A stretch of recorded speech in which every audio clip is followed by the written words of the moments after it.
यदि मनुष्यों के बीच कोई झगड़ा हो और वे न्याय करवाने के लिए न्यायियों के पास जाएं और वे उनका न्याय करें, तो निर्दोष और दोषी को दोषी ठहराएं।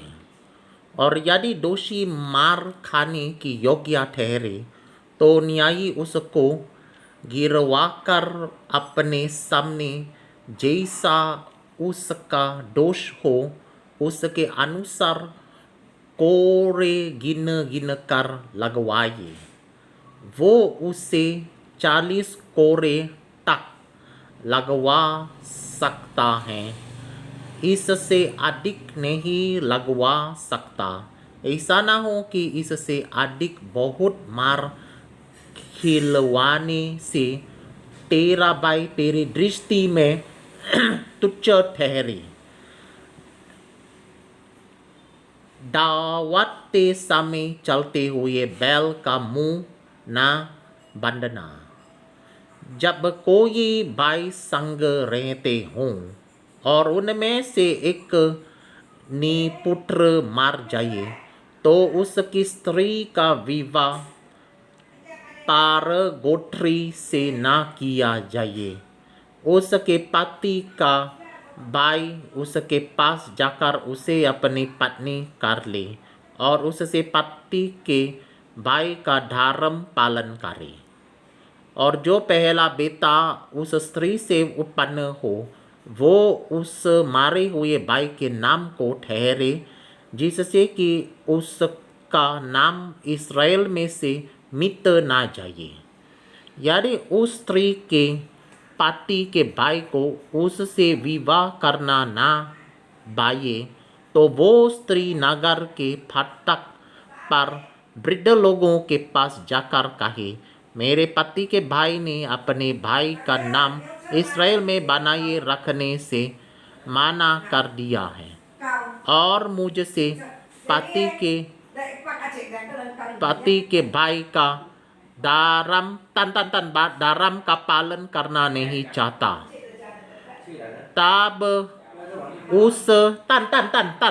तब उस नगर के वृद्ध लोग उस पुरुष को बोलवाकर उसको समझाए। और यदि वो अपनी बात पर आरा रहे और कहे, मुझे उससे विवाह करना नहीं भावता, तो उसके भाई की पत्नी उन वृद्ध लोगों के सामने उसके पास जाकर उसके पाँव के जूती उतारे और उसके मुंह पर थूके दे और कहे, जो पुरुष अपने भाई के वंश को चलाना ना चाहे, इसी प्रकार का व्यवहार किया जाएगा। तब इस्राएल में उस पुरुष का ये नाम पड़ेगा, अर्थात जूती उतारे हुए पुरुष का घराना।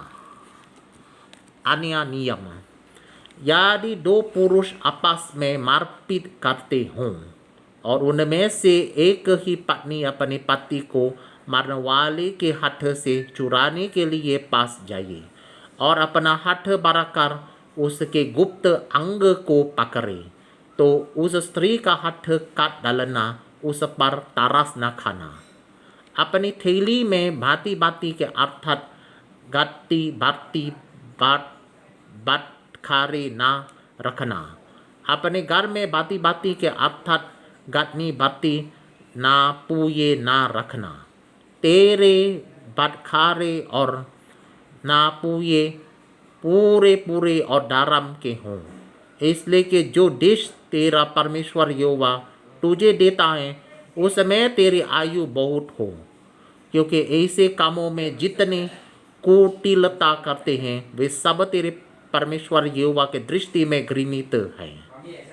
स्मरण रख कि जब तू मिस्र से निकल कर आ रहा था, तब अमोलिक ने तुझसे मार्ग में क्या किया, अर्थात उनको परमेश्वर का भय ना था।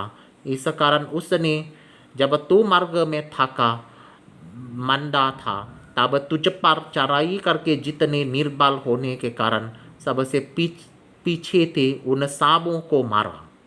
इसलिए जब तेरा परमेश्वर यहोवा उस देश में जो वो तेरा बाग करके तेरे अधिकार में कर देता है, तुझे चारों ओर के सब शत्रुओं से विश्राम दे, तब आमालिक का धरती पर से मिटा डालना, और तुम इस बात को ना भूलना.